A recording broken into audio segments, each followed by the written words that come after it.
Pues estamos como la mitad todavía.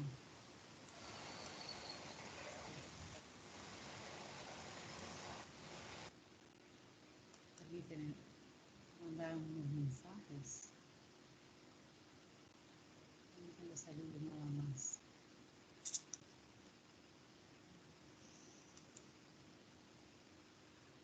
Pues creo que sí empezamos.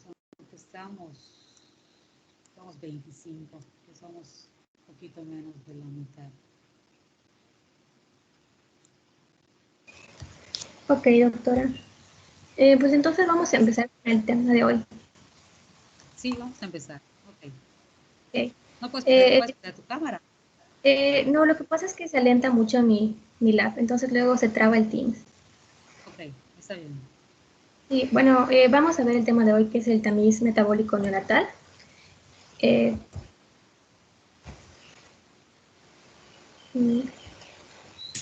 No se pasa la diapositiva, ¿verdad? No, se quedó en la principal. Okay. Ya está, ¿verdad? No, ya está. Bueno, el tamiz metabólico es un procedimiento de screening o de detección que nos va a servir para ver algunas enfermedades de recién nacidos que están aparentemente sanos, pero que podrían tener alguna enfermedad hereditaria que tal vez no ha presentado síntomas clínicos como tal, pero que de hacerlo van a ser signos clínicos pues, que van a generar daños graves y que van a ser irreversibles. Su principal objetivo va a ser su detección temprana de esas enfermedades para iniciar un tratamiento de forma oportuna antes de que se manifiesten las entidades clínicas.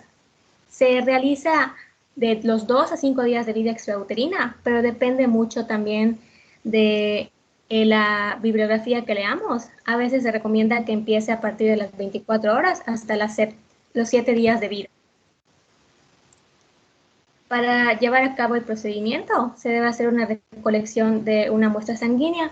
Se recomienda que se haga en el talón del pie del niño, pero algunas bibliografías también hablan sobre el cordón umbilical, solo que es un poco más difícil debido a que con todo lo que está pasando a la hora del parto, pues se puede olvidar, o por ejemplo, como se recomienda que sea después de las 24 horas, es mucho más sencillo hacerlo en el talón. Y la técnica que se recomienda, como vemos en imagen número 2, es que se dibuje un trapecio imaginario en la planta del pie del bebé, tomando en cuenta lo que es el dedo pulgar y el dedo meñique, y en la mitad en donde estos se juntan, ahí vamos a picar. Y luego vamos a depositar las gotas de sangre en un papel filtro especial llamado tarjeta de Guthrie. Luego este se manda para que se le haga un ensayo de inhibición bacteriana o una ELISA. El tamiz se va a dividir en dos clasificaciones, en el básico y en el ampliado. El básico es el que se hace de forma obligatoria en todas las instituciones o que se debería de hacer de forma obligatoria en todas las instituciones y evalúa de aproximadamente unas 4 o 5 enfermedades, varía mucho de la institución en la que se realice, pero normalmente debe de evaluar la fenilcetonuria, la galactosemia, la deficiencia de glucosa 6-fosfato deshidrogenasa, la hiperplasia suprarrenal congénita y el hipotiroidismo congénito. Ahora, el tamiz ampliado no se hace de forma rutinaria, de hecho mayormente lo hacen en instituciones privadas y dependiendo de la institución en la que se realice van a evaluar entre unas 20 a 70 enfermedades o parámetros y se va a hacer en niños que ya tengan errores innatos del metabolismo, algún error enzimático que va a traer ciertas fallas en varios sistemas del cuerpo. Sus indicaciones para realizarlo va a ser en niños que tengan el antecedente familiar o, por ejemplo, que en la familia hay algún niño que haya muerto de forma inexplicable, que tenga ictericia de más de 7 días, cataratas, hipoglucemias de repetición, hepato o esplenomegalia, crisis convulsivas, deterioro neurológico y falla hematológica.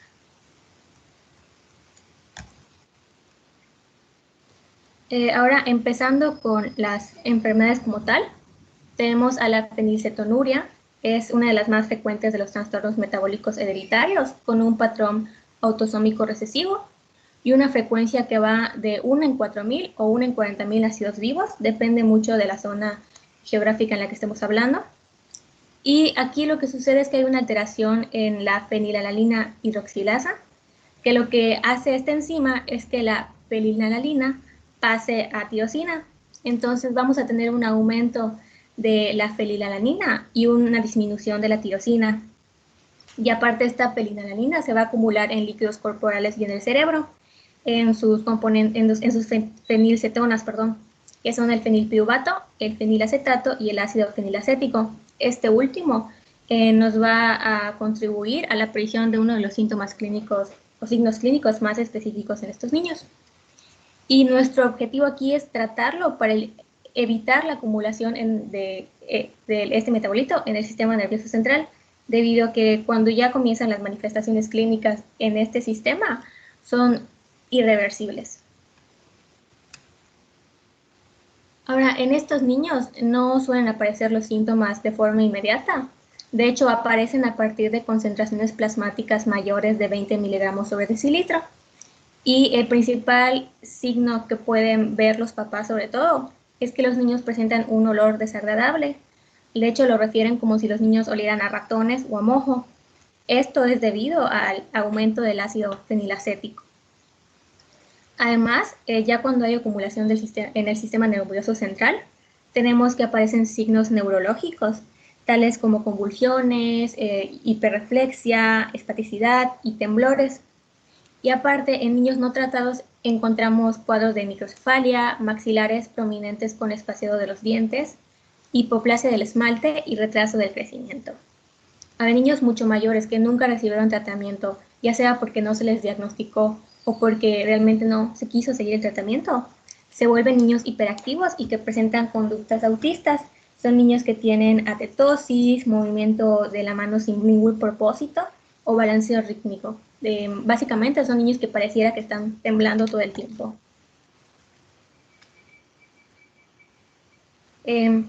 Si estos niños tuvieron un cribado positivo, procedemos a realizar un diagnóstico confirmatorio mediante la determinación cuantitativa de fenilalanina en sangre. También podemos medir la tirosina y la relación que hay entre la tirosina y la fenilalanina.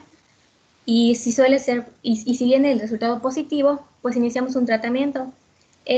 Algunas bibliografías dicen que iniciamos tratamiento a partir de 10 miligramos sobre decilitro, pero en otras dice que tenemos que tomar en cuenta lo que es la edad del paciente, porque va variando según su edad. Empieza tratamiento si son menores de 5 años que tienen concentraciones mayores a 6 miligramos sobre decilitro. De 5 a 10 años si tienen concentraciones mayores a 8. Y en niños mayores de 10 años siempre se va a iniciar tratamiento si tienen concentraciones mayores a 11 miligramos sobre decilitro. Y pues básicamente el tratamiento es restringir la fenilalanina y administrar tirosina, que es lo que les está faltando a estos niños, con el objetivo de reducir sus concentraciones en plasma y en el cerebro. Siguiendo, tenemos a la galactosemia. Es también un trastorno con patrón autosómico recesivo, que lo que sucede aquí es que hay una acumulación de galactosa en la sangre del bebé. Tiene una frecuencia de 1 por cada 59.000 nacidos vivos, entonces no es tan frecuente. Y aquí lo que sucede es que puede haber una falla en cualquiera de las 3 enzimas que van a participar en el metabolismo de la galactosa, ya sea la galactoquinasa, la galactosa 1-fosfato uridinil transferasa o GALT, o el uridinofosfato galactosa primerasa, también conocido como UDP. Aquí pueden aparecer síntomas dentro de los primeros días o incluso después de 2 a 3 semanas. Y es muy importante porque los síntomas suelen ser de instalación muy rápida y suelen ser mortales debido a su alta hepatotoxicidad. Ahora, aquí hay una imagen que nos ayuda a comprender tanto el metabolismo de la galactosa como algunas de las manifestaciones clínicas que van a presentar estos pacientes. Aquí donde vemos el 1 es la vía que está afectada por la galactosa quinasa, que al final de cuentas nos va a permitir convertir la galactosa en galactosa 1-fosfato, y aquí estos niños van a tener presentaciones retinianas, sobre todo cataratas. En la segunda vía, que es la vía de la GALT, que es la más importante y la más común, tenemos que no se va a poder producir ni glucosa 1-fosfato ni UDP glucosa, y aquí empiezan síntomas y signos clínicos muy específicos y muy importantes, porque está muy relacionado con el sistema hepático. Los niños van a tener ascitis, ictericias mayores a 7 días, insuficiencia hepática e inclusive cirrosis, y suele ser muy mortal para los niños. Y por último tenemos la tercera vía, que es la UDP-galactosa, en la cual también se va a afectar la glucosa 1-fosfato, entonces tiene síntomas parecidos a los de la primera vía, que son los retinianos. Aparte de esto, los niños tienen también vómitos, hipoglucemia de repetición, convulsiones, letargos, e incluso llegan a tener discapacidad intelectual, que es irreversible. Si tenemos un cribado positivo, lo siguiente es confirmar la enfermedad mediante la medición de galactosa en sangre, y si esta es positiva, el tratamiento va a ser más que nada de dieta. Lo que tenemos que hacer es eliminar las fuentes tanto de lactosa y de galactosa. Y la guía de práctica clínica nos da varias recomendaciones para los niños con esta enfermedad. En primera, hay que evitar la leche materna y cualquier fórmula para lactante que sea derivada de la leche. Incluso hay que evitar leches deslactosadas, debido a que podrían no tener lactosa, pero siguen teniendo galactosa, que es lo que al final de cuentas va a afectar a los niños. Hay que eliminar todos los alimentos y bebidas derivadas de la leche, excepto los caseinatos de sodio y de calcio, y algunos quesos añejos, que luego nos dice cuáles sí pueden consumir estos niños. También todos los ingredientes derivados de la soya fermentada. Y también, o sea, cualquier salsas, leches, tofu, etc. Todo lo que sea de soya fermentada no se va a utilizar. Ahora, los alimentos que sí están permitidos son fórmulas para lactantes a base de proteína de soya, debido a que sus cantidades de lactosa son menos del 10%, entonces no afectan a los niños. Además, se le puede dar también fórmulas elementales a base de aminoácidos. Pueden seguir una dieta normal con frutas y verduras, y también con leguminosas. Cualquier producto a base de soya no fermentada, y los quesos añejos que sí se permiten son el queso suizo, el gruyère, cheddar y el queso 100% parmesano. Como ya había dicho, también le van a permitir las leches de caseinato de sodio y calcio, y algunos productos del cacao, exceptuando la leche con chocolate. Aquí más que nada es que cualquier cosa que coma el niño tenemos que cuidar que no tenga ni lactosa ni galactosa. Siguiendo, tenemos a la deficiencia de biotinidasa. Esta no se evalúa en el tamiz básico, sino en el ampliado. Y también es una anomalía con un patrón de herencia autosómico recesivo.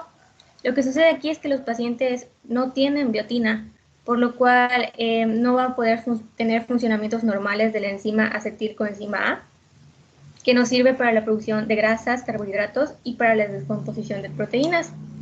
Y hay dos formas en las que podemos adquirir la biotina, la que está en la dieta y la biotina libre, que se va a generar en el intestino. Estos niños tienen diferentes manifestaciones clínicas, pueden ser respiratorias, que no son tan comunes, o algunas como cutáneas y del sistema nervioso central, que suelen ser las que se presentan más en los niños. En cutáneas tenemos cuadros de dermatitis seborreica, candidiasis y alopecia. Y en el sistema nervioso central, que son las que más se presentan sobre todo en niños recién nacidos, son ataxias, crisis convulsivas, hipotonía, retraso del desarrollo y atrofia óptica o sordera neurosensorial. El diagnóstico pues es mediante la determinación de la actividad enzimática en sangre, y una vez que confirmamos, pues el tratamiento es solo suplementar la biotina, que es lo que no tienen los pacientes. Se le puede dar 4 horas, y la dosis depende de qué tan afectado esté el niño, o sea, cuántas son sus concentraciones en sangre. Siguiendo, tenemos a la hiperplasia suprarrenal congénita. Esta es una enfermedad muy importante, tiene un patrón de herencia autosómica recesiva, y lo que falla aquí es la enzima 21-hidroxilasa, y tiene una incidencia de 1 por cada 8.000 recién nacidos vivos, por lo cual vemos que es algo común. Aquí primero me gustaría hablar sobre el hipotálamo. La función del hipotálamo que va a tener en esta enfermedad es que de forma normal va a estar secretando la hormona liberadora de corticotropina, haciendo que la pituitaria anterior pues libere la ACTH. Hasta ahí todo va a estar normal. Y al llegar a la corteza suprarrenal, se va a secretar precursores del cortisol. Pero estos precursores nunca van a poder formar cortisol. Entonces, todas las acciones del cuerpo que necesiten cortisol, pues van a seguir necesitándolo y nunca van a enviar esta señal de retroalimentación negativa. Entonces el hipotálamo va a seguir mandando las señales para que se produzca. Básicamente lo que va a estar sucediendo es que la corteza va a hipertrofiarse porque va a estar produciendo mucho de algo que no va a servir. Básicamente es eso, hay mucho de una cosa que no está sirviendo. Y otra cosa importante para decir en esto es que, como podemos ver en la imagen, la 21-alfa-hidroxilasa, pues sí va a ser esencial para que se forme el cortisol. Sin embargo, hay otras dos vías alternas cuando no funciona el cortisol, que es la vía de la aldosterona y la de la testosterona. Por lo tanto, estos niños pueden tener diversas manifestaciones clínicas dependiendo qué es lo que está afectando. No todos los niños van a ser iguales o van a tener las mismas características clínicas. Algunos van a verse más afectados por lo que es la vía de la aldosterona y otros por la vía de la testosterona. Es por eso que en sus manifestaciones clínicas tenemos tres variedades. La 1 y la más común es la clásica perdedora de sal, en la que se afecta sobre todo la vía de la aldosterona. En los niños vamos a tener varones con genitales que son aparentemente normales, pero en mujeres tenemos ambigüedad de genitales. Y en ambos casos tenemos cuadros de hiperpigmentación, deshidratación, náuseas, vómitos, hipoglucemia, hipotensión. Este es un poco engañosa debido a que como los niños llegan sobre todo con deshidratación, si no tuvieron un tamiz metabólico positivo o inclusive teniéndolo, creo que no es tan fácil que un médico diga, ah, sí, tiene hiperplasia suprarrenal. Probablemente piense antes en algunas otras causas de deshidratación que en esta. Y bueno, el inicio de esta enfermedad es al nacer. Luego tenemos a la virilizante simple, en la cual va a afectarse la vía de la testosterona. Aquí los varones también van a tener genitales aparentemente normales, pero en las mujeres sí se presenta ambigüedad de genitales. En algunas bibliografías dice que incluso pueden llegar a confundirse y creer que son varones, pero que no tuvieron descenso de los testículos. Y no es hasta que se hacen más pruebas, por ejemplo, pruebas de imágenes, que se dan cuenta que no, que es mujer, pero con ambigüedad genital. También suele diagnosticarse al nacer. Y por último tenemos la variedad tardía, que también afecta más lo que es la vía de la testosterona. Aquí vemos a varones con pubertad precoz y a mujeres con clitoromegalia y alteraciones menstruales. Estas inician sobre todo en la etapa escolar y se va a dar más que nada en niños que nunca fueron tratados. Su diagnóstico, pues como vemos que se afectan diferentes vías, vamos a tener que hacer varias pruebas, desde un perfil esteroideo, pruebas de supresión de ACTH y medir los niveles de sodio, aldosterona y cortisol en sangre. A veces se puede hacer la genotipificación, pero pues esta no es muy común, no es rutinaria y es cara. Y el tratamiento se va a dar con esteroides, no lo cambié, perdón, y se debe hacer con prednisona. Y si es la variedad clásica perdedora de sal, se le puede complementar con fluorocortisona. Aquí sí es más sobre ver qué variedad tiene el paciente para ir reponiendo. Siguiendo, tenemos a la homocistinuria. También es autosómica recesiva y hay una falla o un déficit de la enzima cistatoína beta sintetasa. Si vemos la imagen en la transsulfuración, aquí lo que debemos de tomar importancia es que cuando una persona ingiere la metionina de la dieta, a su metabolismo hay un paso en la que pasa de metionina a homocisteína. Y para que la homocisteína pase a cisteína es esencial la enzima que está fallando. Entonces, estos niños nunca van a ser capaces de producir homocisteína a cisteína, o al menos no van a ser capaces de hacerlo en cantidades que son las esenciales para el cuerpo. Entonces, estos niños van a tener un acúmulo tanto como de metonina y una deficiencia de la cistatonina. La cisteína es muy importante debido a que es precursora del glutatión y la taurina, y tal vez las manifestaciones clínicas no se van a presentar al principio, pero al hacerlo son manifestaciones clínicas bastante graves. Vamos a tener estados protombóticos, disociación del cristalino, manifestaciones psiquiátricas, crisis convulsivas, osteoporosis, miopatía y retraso mental. Son bastante mortales para el niño. El diagnóstico es midiendo las concentraciones de homocisteína o de metionina, y el tratamiento se puede dar una restricción de metionina con suplementación de cisteína. Se combina con vitamina B6, debido a que, si como ven en la imagen, va a ser un cofactor de la cisteína beta sintetasa. Entonces, esto depende mucho de cómo se encuentra el paciente. Si el paciente tiene altas cantidades de homocisteína, se le va a dar de 100 a 500 miligramos por vía oral una vez al día. Pero si el paciente no tiene altas cantidades, o por ejemplo, después de mucho tiempo de tratamiento, tiene niveles inferiores a 50 unidades por mol, pueden regresar con la administración de vitamina B6. Aquí estos pacientes tienen un control metabólico pues constante para ver cómo varían las concentraciones y ver qué dieta es mejor para los niños. Siguiendo, tenemos a la fibrosis quística. Esta no está en el tamiz metabólico básico. Depende mucho de la institución. Lo único que pude encontrar es que se hace en el ISSSTE, pero no en todo el país.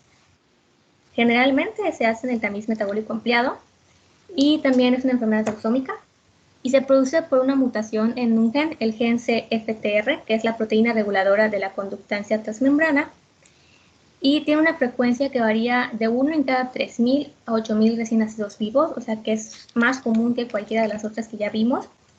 Y lo que sucede aquí es que la CFTR va a impedir que haya un buen intercambio de iones, sobre todo del ion cloruro, que al final va a estar afectando a los epitelios. El epitelio más afectado es el respiratorio y va a causar una excreción de moco muy espeso, pero también va a afectarse los epitelios de la mucosa intestinal y del aparato reproductor. Algunas bibliografías nos indican que hay 6 clases. De la clase 1 a la 3 son síntomas que no van a ser muy graves, y de la clase 3 de la 4 a 6, perdón, son síntomas graves y son niños que ya están muy complicados.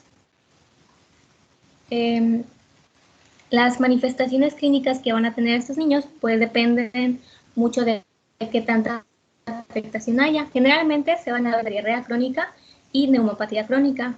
Estos niños suelen acompañarse de enfermedades pulmonares, sobre todo neumonías de repetición, porque por el moco espeso, crea un ambiente pues ideal para la colonización bronquial de S. aureus, H. influenzae y Pseudomonas aeruginosa. De hecho, esta última es la que más afecta a estos pacientes. Y estos cuadros de neumonía son los que pueden matar a los pacientes. Por eso a estos niños se les cuida mucho la higiene. Por ejemplo, a veces no se les permite que vayan a las escuelas o que tengan contacto con otros niños, porque cualquier infección los puede afectar de forma pues fatal. Además, también pueden presentar alteraciones gastrointestinales y nutricionales como hilio meconial, retraso de crecimiento, pues no van a poder absorber bien los nutrientes de la dieta, mala absorción de grasas que cursa con esteatorrea y deficiencia de absorción de vitaminas, e insuficiencia pancreática, que nos va a dar un descenso de la lipasa pancreática. Además, tienen síndromes por pérdida de sal, como alcalosis metabólica crónica, y en los pacientes que llegan a la adultez también se puede presentar infertilidad. En el tamiz se va a detectar por el tripsinógeno inmunoreactivo, y si este es positivo, pues se procede a hacer un diagnóstico preciso, confirmando por medio del test de electrolitos en sudor o por secuenciación genética. Pero esta secuenciación genética no es rutinaria, es cara, y más que para el diagnóstico, muchas veces se utiliza para saber qué tan afectado está el niño, porque no todos los niños van a presentar todo el cuadro clínico que ya dije. Depende mucho de las concentraciones de cloruro, y también se utilizan para ver la esperanza de vida de estos pacientes, o por ejemplo cuando van a ser candidatos de algún trasplante. En el test de sudor, que es el que se hace más en las instituciones, se mide la concentración de cloruro en el sudor, y si es mayor a 60 milímetros por mol entre litros, se confirma el diagnóstico. Y el tratamiento pues es un conjunto de varias cosas. Primeramente, si tenemos niños que están muy complicados, se tratan estas complicaciones y como se dan más que nada las complicaciones respiratorias, se utilizan nebulizaciones con alfa-dornasa. Lo que ayuda a esta es que hace que el moco ya no sea tan espeso, entonces los niños van a poder respirar muchísimo mejor y podemos reducir un poco el riesgo de que presenten cuadros de neumonía. Las dosis que se le dan son de 2.5 miligramos una vez al día, pero esto pues ya es en pacientes bastante complicados. Ahora, en general, estos niños pues más que nada es cuidar todo el ambiente y ayudar en las dietas. A los lactantes se les dan fórmulas elementales o semi-elementales, debido a que como esos ya están hidrolizadas en sus 3 elementos, pues es mucho más fácil para el niño metabolizarlas. Y pues nos ayuda a tener una ganancia de peso pues correcta a su edad. Si los niños empiezan a crecer y tienen deficiencias de las enzimas pancreáticas, podemos suplementarlas. Y pues si ya vemos que son niños que realmente sí están muy afectados, podemos iniciar una nutrición parenteral. Esto ya depende muchísimo de qué tan bien o qué tan afectado esté el niño. Y en esta imagen se supone que es como se hace la prueba de sudor. Que es como una máquina especial, pero realmente no encontré nada así que dijera que en México se hace. O sea, no sé si se hace así aquí en México o se hace de forma manual. Y eso es todo el tema. Mi compañera va a seguir con el tema de hipotiroidismo y pues estas son mis preguntas. No veo las manitas, cualquiera que quiera contestar. La primera es el tratamiento para los pacientes con galactosemia. Pues Eliminar. Ay,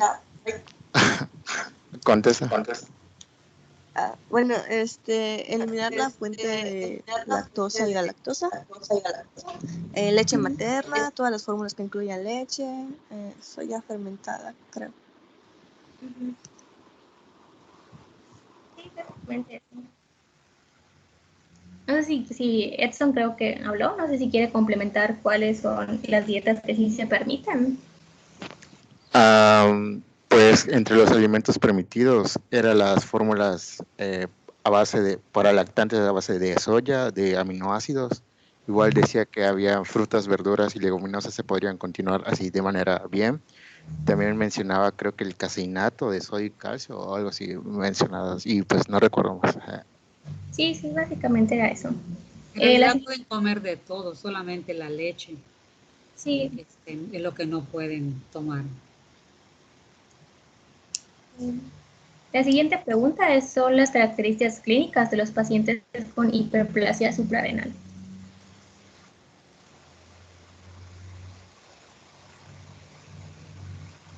Depende de la variedad de clasificación, pero en general, pues en las mujeres puede ser que presenten genitales ambiguos y pues en los hombres no tanto.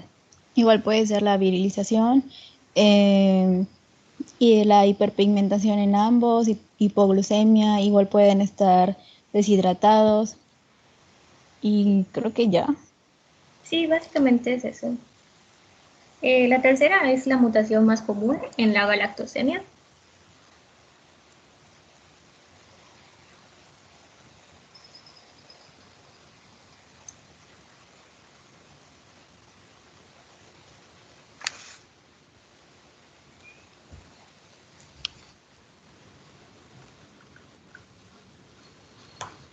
Buenos días.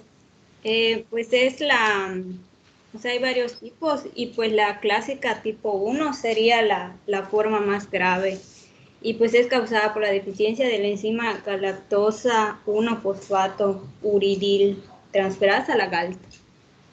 Sí, correcto. La 4 es la manifestación clínica de la acumulación de fenilalanina, la más común.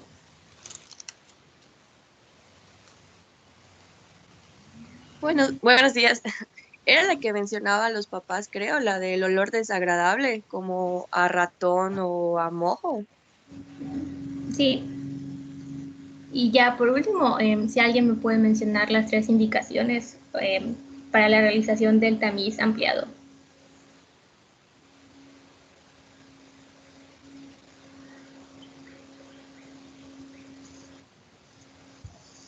Sí, Hola, Nuria. Sería ¿cómo se llama? En casos que se sugerirían, ¿no? Que podría ser, por ejemplo, catarata, no sé si, creo que la catarata, hepatomegalia podría ser, y algún tipo de deterioro neurológico. Sí, pues eso sería todo, doctora. No sé si hay alguna otra pregunta o algo que no se haya entendido del tema. No, creo que son las principales, esas 5 que mencionaste, y la del, ¿se llama? La última, que no está en torno al tamiz básico, pero que por su frecuencia se incluye acá, la fibrosis quística. Sí. Eso sería todo, doctora. Y pues mis referencias bibliográficas son del Martínez y de algunas guías de práctica clínica específicas para cada deficiencia. Ok, sí, estuvo muy bien la presentación. Fuiste con detalle, creo que fuiste más a fondo que, la, que el grupo anterior. Estuvo bien. Gracias, doctora. Mi compañera va a continuar. Ok, con hipotiroidismo, ¿no? Sí. Buenos días, doctora. Ahorita comparto mi presentación. Sí, gracias.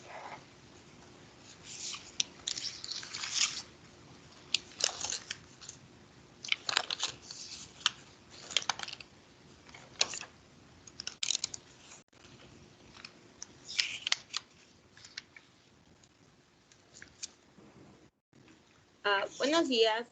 Bueno, continuamos con el tema de hipotiroidismo congénito y pues esta enfermedad resulta pues de una disminución de la actividad de las hormonas tiroideas, ya sea porque esa producción es deficiente o porque existe una cierta resistencia de su acción en los tejidos, o puede haber una alteración en su transporte o una alteración en su metabolismo. Recordando que esta enfermedad es una causa de discapacidad intelectual prevenible, y el pronóstico neurológico depende del inicio oportuno y correcto del tratamiento. Y pues ahí va la importancia de su diagnóstico temprano mediante pues el tamiz neonatal.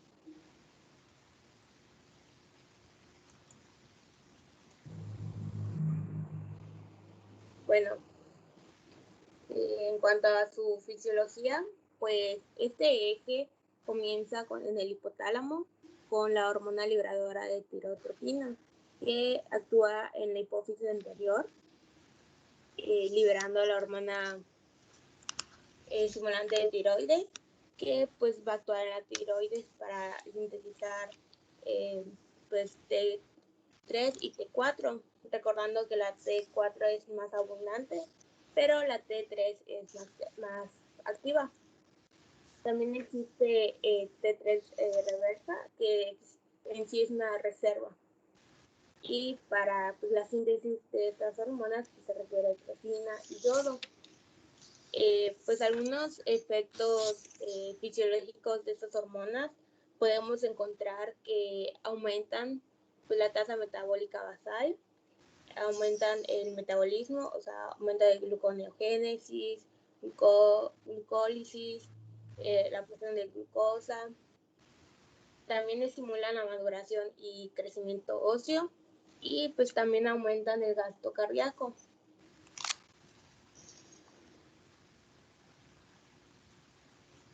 Bueno, en cuanto a la epidemiología de esta enfermedad, su prevalencia en el mundo oscila entre 1 entre cada 800 a 1 en cada 10,000, pero la prevalencia en México es de 1 por cada 2,400 niños.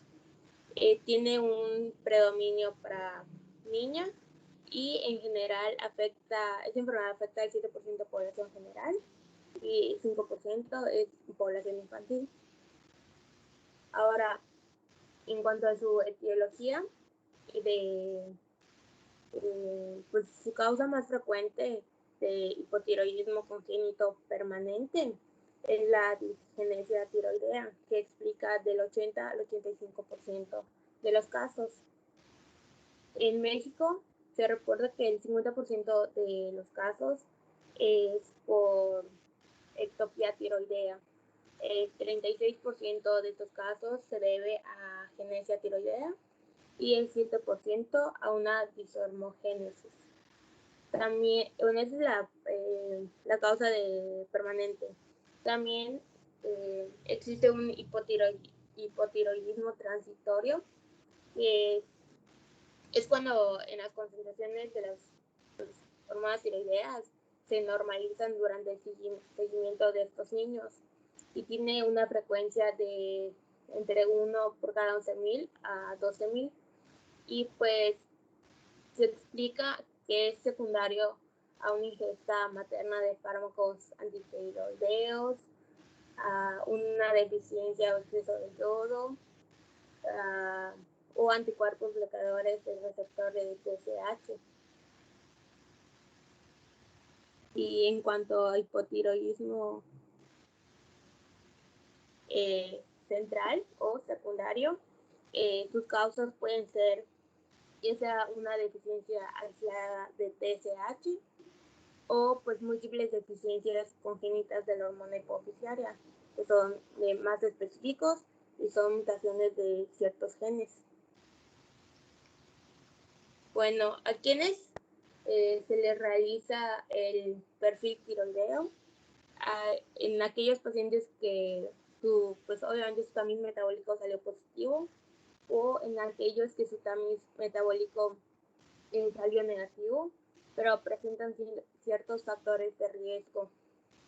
Y estos factores de riesgo se dividen si son propios del niño, como aquellos que son prematuros, que tuvieron una exposición al yodo en el periodo perinatal, tienen ciertas malformaciones congénitas, tienen labio o paladar hendido, son niños que presentan trisomía 21, síndrome de Turner, hipopituitarismo, o se presentaron encefalopatía hipóxico-isquémica. Y de factores de riesgo propios de la madre son que pertenezca a un bajo nivel socioeconómico, presente desnutrición, que en su dieta haya una deficiencia de yodo y selenio, que la edad de la madre sea menor a 16 o mayor a 38 años, que durante su embarazo haya ingerido amiodaronas, salicilatos u otras sustancias que interfieren pues, en la absorción de la tiroxina. También antecedentes de embarazo múltiple o abortos en repetición, pacientes que tengan enfermedades autoinmunes y pues o que tengan alguna alteración en sus pruebas de función tiroidea. Ahora también se realiza el perfil tiroideo que presenten síntomas clínicos, pero ahorita lo vamos a ver. También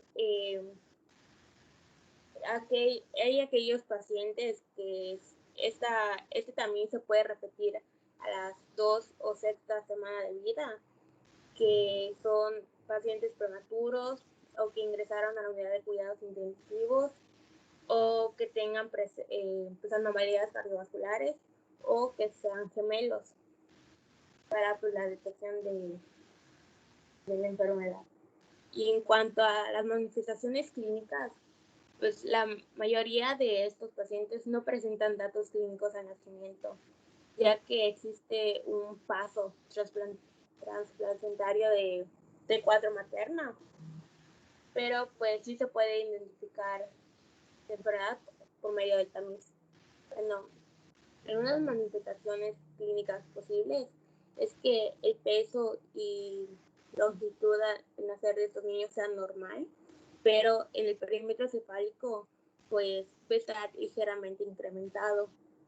También podemos observar fontanelas anterior y posterior ensanchadas, una ictericia prolongada a través de la indirecta, o son lactantes que tienen poco llanto, tienen poco apetito, duermen mucho, son muy letárgicos, o que presentan una dificultad respiratoria. Es porque tienen masturoglosia, apnea, su respiración es ruidosa y tienen obstrucción nasal. También son pacientes con estreñimiento, tienen un abdomen grande y puede o no haber una hernia umbilical. Su temperatura de estos pacientes usualmente es baja, y pues en la piel y sus extremidades igual son frías. Podemos observar una anemia, también suelen perder la audición y 10% de estos pacientes se asocia a otras anomalías congénitas, siendo la más frecuente pues las cardíacas. Ahora, si el hipotiroidismo no se detecta a tiempo y no se trata, pues estas manifestaciones progresan y a los 3-6 meses de edad el cuadro clínico está totalmente desarrollado y podemos ver pues, a un niño que su crecimiento es lento, sus extremidades son cortas, pues ahora el perímetro puede ser normal o grande. Sus ojos están separados, sus párpados son edematosos, la boca pues se mantiene abierta, la lengua es gruesa y obstruye, como se ve en la figura 34. La dentición se retrasa, podemos observar un cuello corto y grueso, pues el desarrollo está retrasado y es igual, pues vemos en dificultad del niño en adquirir habilidades motrices gruesas finas. A lo largo se puede observar una voz ronca y músculos hipotónicos. Y en la otra imagen se compara a un lactante de 6 meses cuando pues, se le hace el diagnóstico, y la figura B es el lactante tras 4 meses de tratamiento y pues observa la disminución del edema facial, disminución del hirsutismo de la frente y la expresión de alerta.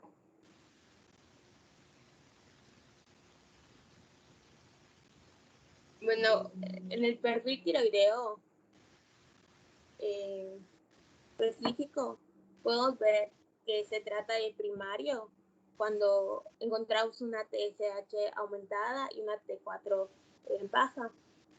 Ahora hablamos de un eutiroideo enfermo cuando la TSH puede estar normal o disminuida, T4 disminuida, pero acá lo importante es la T3 reversa que está aumentada. Ahora hablamos de hipotiroidismo secundario, pues la causa está en el hipófisis, cuando la TSH está disminuida, T4 disminuida, TRH normal aumentada y T3 reversa puede estar normal o disminuida. Se habla de hipotiroidismo terciario, o sea que la causa está en el hipotálamo, cuando la TSH está disminuida, T4 disminuida, también la TRH, pero la T3 reversa puede estar normal o disminuida. Y se habla de una resistencia a hormonas tiroideas o síndrome de Creutzfeldt cuando T4 está aumentada y TSH puede estar normal o aumentada.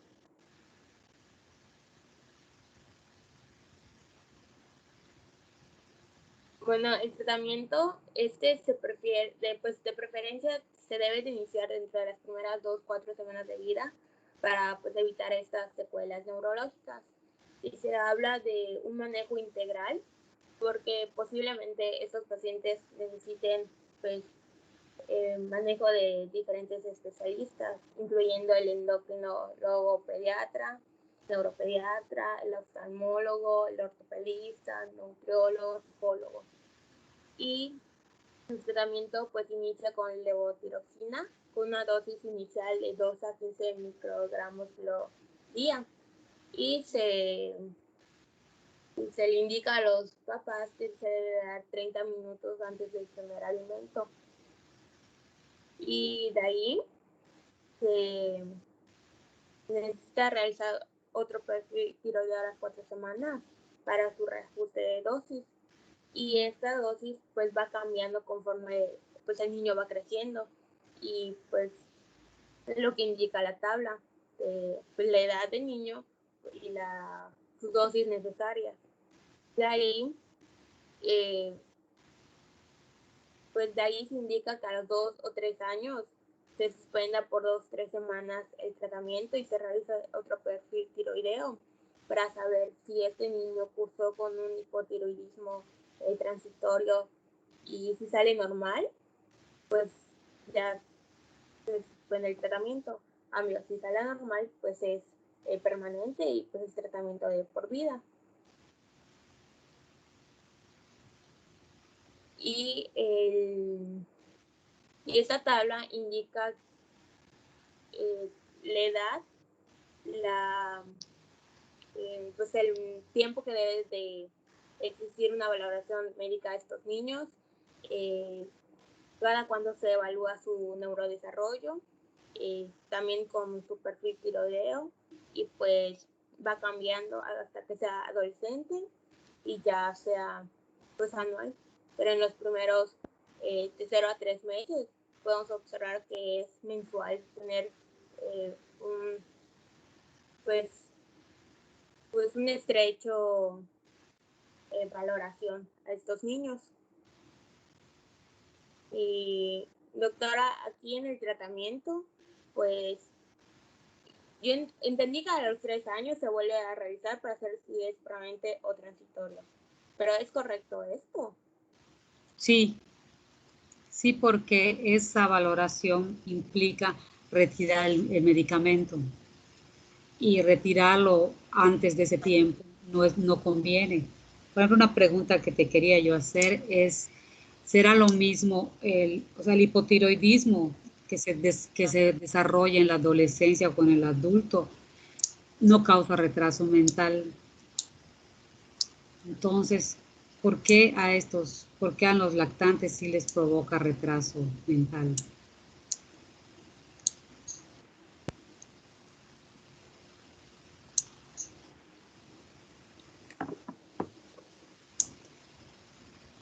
El hipotiroidismo es bastante común, no es de congénito, ¿no? Pero en general, porque como tiene muchas causas, y a lo mejor alguien de aquí, del grupo o familiares que tienen hipotiroidismo, y seguramente neurológicamente son normales. ¿Qué pasa al recién nacido o en los lactantes que cursa con retraso mental? Era por la permeabilidad de la membrana de la barrera hematoencefálica. Como ahora estaba disminuida porque no está madura, pues la bilirrubina puede pasar más fácilmente y termina causando ese retraso mental, ¿no? No, porque sería el retraso mental sería entonces por kerníterus, no sería por el hipotiroidismo, aunque tiene mayor frecuencia tiene mayor riesgo de cruzar con kerníterus porque la ictericia es más elevada, la hiperbilirubinemia también en estos niños, pero no es esa la causa de retraso mental. José Eduardo habló, ¿verdad? Sí, doctora. Había otra mano, había Esteban que quiere hablar. Sí, doctora, tengo entendido que las hormonas tiroideas en los primeros meses y años de la infancia sirven para el desarrollo de la mielinización de las neuronas y también para el crecimiento óseo. Entonces, la carencia de estas pues te lleva a retraso mental y retraso de crecimiento. Exactamente. Es por eso que cuando se tiene el diagnóstico por medio del tamiz y ya se le hizo un perfil tiroideo para confirmarlo, no conviene retirar durante 3 semanas las hormonas porque va a afectar el desarrollo. Todavía está en crecimiento y desarrollo. Mientras más grande sea el niño, pues eso se completa mejor. Entonces, retirarlo durante la lactancia, digamos que tuviera 4 meses, lo va a quitar 3 semanas solo para tenerlo, para que si ya tienen el diagnóstico y ya tienen el tratamiento, no deben de retirar las hormonas tiroideas. Cuando ya está más grandecito, que ya hay mayor mielinización, entonces con 2, 3 años, entonces se le puede retirar para reajustar, porque algunas veces la tiroides ya, o sea, se recupera, no permanece constante. O sea, estas dosis que tienen aquí son aproximadas. De todas maneras, si se pasa la dosis, empieza a hacer signos de hipertiroidismo y las tienen que bajar. O sea, hay que valorar los signos vitales, el neurodesarrollo, cómo va creciendo, y estas dosis que ven pues son aproximadas, porque ves, de 0 a 3 meses es de 10 a 15, de 7 a 10, pudiera ser, no exactamente ahí, pudiera ser que un niño de 3 meses necesitara solamente 6, dependiendo cómo vaya. Esas son unas guías nada más para aproximar, para iniciar, pero no necesariamente. Así son algunos medicamentos, también pueden aumentar la excreción de las hormonas tiroideas y en el tiempo que toma algún antibiótico o algún otro medicamento, reajustar las dosis de acuerdo a eso, ya sea que aumente el metabolismo de la levotiroxina o que lo disminuya. Y es así como se va manejando, pero ciertamente los manejan los endocrinólogos o los pediatras. No es manejo de medicina general. En el adulto, como ya se completó el desarrollo, pues ya las lesiones sobre la mielinización ya no existen. Solamente vemos las clásicas, ¿no? Que son obesidad, bradicardia, flojera,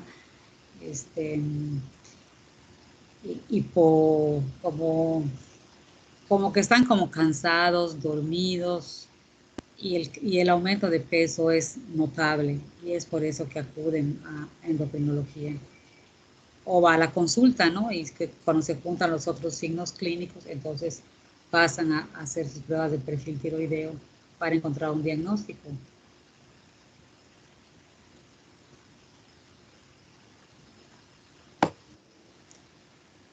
Ok, seguimos. Bueno, pues continuamos con las preguntas. Que, bueno, no veo humanos, pero pues la primera sería, menciona la causa más frecuente de hipotiroidismo congénito permanente. La disgenesia tiroidea.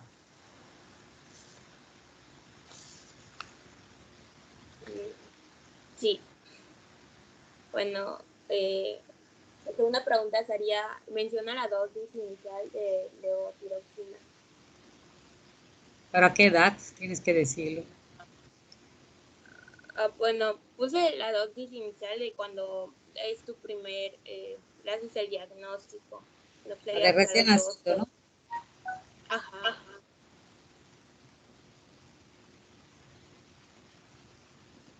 Era de 2 a 15 microgramos kilo por día. Sí. Bueno, la tercera pregunta sería, menciona 4 factores de riesgo maternos y o fetales para hipotiroidismo congénito. Era prematurez, bueno, por ejemplo, en los fetales era prematurez, la exposición perinatal a yodo, y pues algunos maternos era a nivel socioeconómico bajo, desnutrición, embarazo múltiple o la edad que podría ser menor de 16 o mayor de 38. Así es.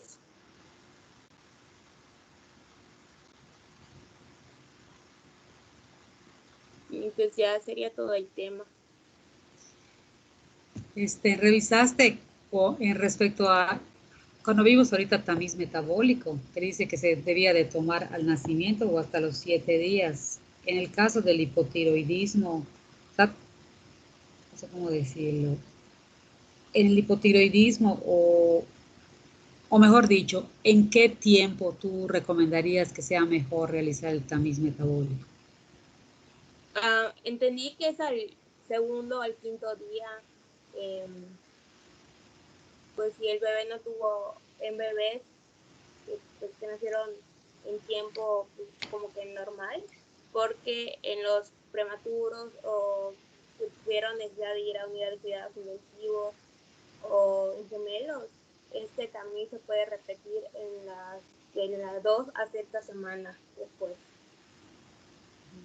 Pero justamente por el hipotiroidismo, por aquella contaminación que puede haber hormonas maternas circulantes, se recomienda hacerlo alrededor del tercer día. Entonces que cuando, por todas las demás no hay problema, se pueden hacer al nacimiento. Entonces, si tiene la oportunidad de, que a veces se hacen al nacimiento, porque a veces los niños no se quedan, o sea, nacen y si fue un embarazo normal y todos se están yendo y como se deben de tomar antes de que se vayan, pues a muchos se los hacen el primer día, sobre todo los que están sanos, pero los que se quedan generalmente no se los hacen ese día, se los hacen 2 o 3 días después para evitar que haya falsos positivos o falsos negativos respecto al hipotiroidismo.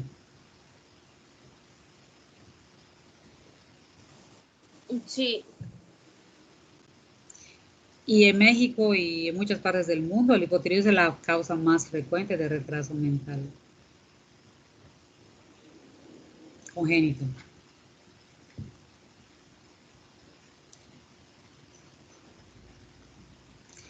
También me gustaría preguntarte, bueno, creo que no eres tú, creo que es Karen.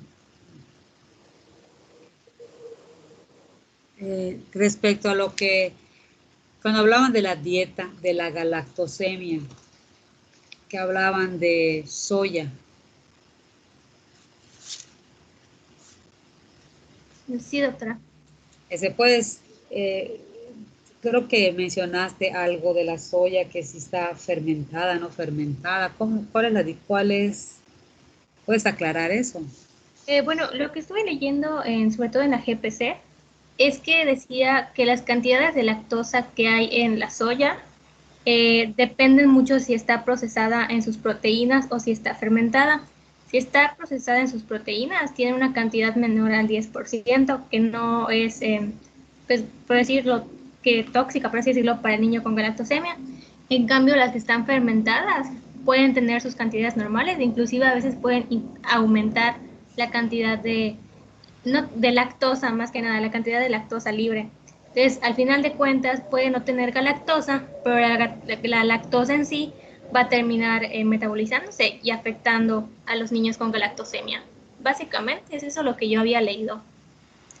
O sea, pues mira, la soya no tiene lactosa. Bueno, según lo que yo estaba leyendo, tenía algunas cantidades que era lo que al final se metabolizaba, que es lo que yo estaba leyendo. La soya es un frijol, es una leguminosa, entonces no tiene, por definición no tiene lactosa. Por eso me llama la atención esto que estás diciendo, porque debe haber algún error en interpretación. Ok, lo voy a volver a leer para quedar un poco claro en eso. Exacto. Y todo lo que tiene lactosa, tiene galactosa. ¿Por qué? Porque es su vía metabólica o su descomposición en la glucosa. Exacto. ¿Cómo se descompone la lactosa? No recuerdo exactamente toda la vía metabólica. ¿Y cómo? Pues no sirve mucha vía metabólica. Pero es que en sus tres... La lactosa es un disacárido. Glucosa y galactosa. Ajá. Glucosa y galactosa. Entonces, todo lo que tiene lactosa tiene galactosa.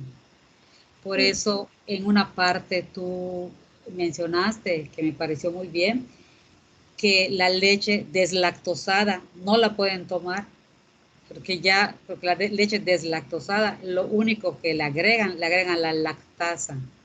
Sí. O sea, no es que no tengan lactosa, no le agregan la lactasa y la lactasa va a descomponer, porque es la enzima que les hace falta a los que tienen deficiencia de lactasa, ¿no? Entonces se la agregan a la leche, tiene de todo, nomás tiene una enzima más. Sí. Y entonces no funciona porque el problema está más abajo, está en la galactosa. Entonces esas no funcionan para galactosemia. Para galactosemia de plano hay que quitar toda la leche y todos los productos derivados de la leche. Cuando ya están más grandes, porque los niños, los lactantes, pues no comen queso, ¿verdad? Cuando están más grandes, hay que revisar las etiquetas de los quesos. Ya hay una lista ya que creo que sí la pusiste, donde estaba creo que el queso cheddar, algunos quesos añejos, viejos. O sea, revisar allá si en las etiquetas trae contenido de galactosa y esas son las únicas que podrían comer, pero por ejemplo, el tofu que es de soya, que es un queso de soya, no veo que tengan problema para poder comerlo. Aunque también con tanta ingeniería de alimentos, a veces combinan.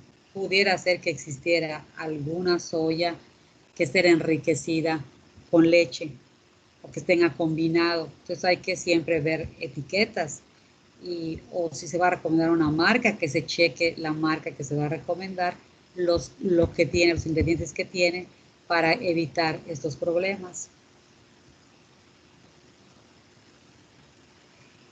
Creo que por allá surgió creo que hay una fórmula para lactantes de soya con un poco de leche deslactosada. Pues esas pues no, todo lo que tenga leche, ninguna de esas les conviene.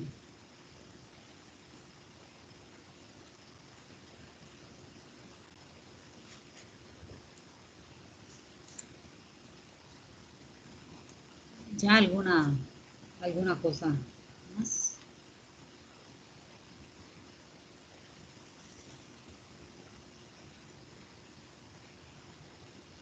Lo de la soya en la guía de práctica clínica, ¿lo viste?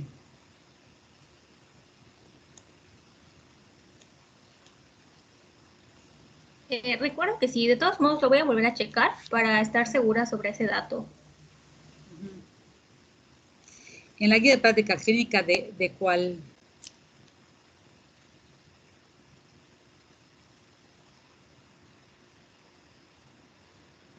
Es la actualización del 2017, me parece. La estoy tratando de buscar para ver en dónde está.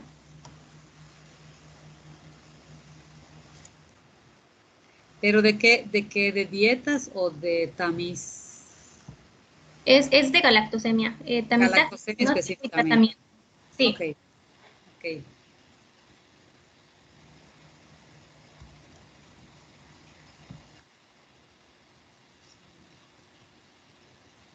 Bien. Entonces, si no hay preguntas, podemos vernos mañana. Creo que vamos a ver crisis convulsivas.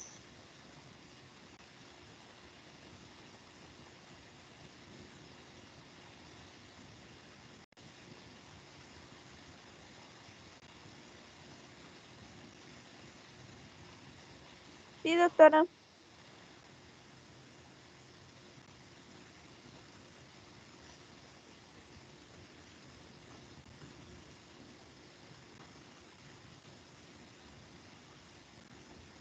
Pues bien, pues